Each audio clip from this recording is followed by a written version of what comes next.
دا خبره یاد ساتئ چې د انسان باندې چې زوال راځي کنه، زوال دا ده چې لاړ شي د اسمان د اوج نه تحت الثرى ته ورسیږي.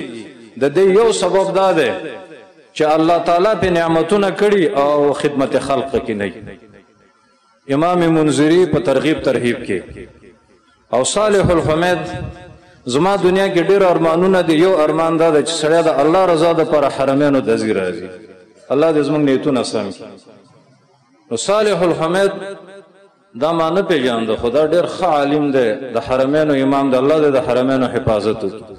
هغه هم دا روایت راوړی دی ترغیب ترهیب کې مشته چې کله الله په چا نعمتونه وکړي او دروازې بندې کړي او څوکیدار ته وایي چې صاحب نشته دی، دروغ وایي، نو دې سړي د الله نعمت زوال طرف ته وړاندې کړ.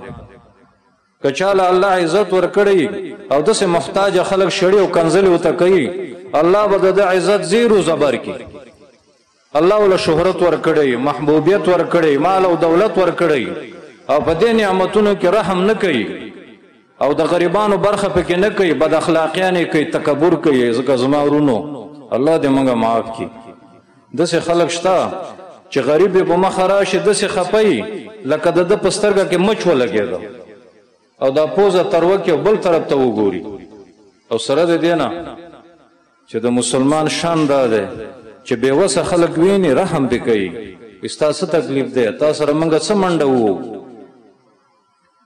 او حدیث کې دا راځي نبی کریم صلی الله علیه وسلم فرمایي صنائع المعروف تقی مصارع السوء، چې د خیر ښېګړې کارونه د سړي نه بد مرګ چې دی دا بچ کوي. ځینې بد مرګونه دي، الله دې زموږ ستاسو خاتمه نه خراب کوي.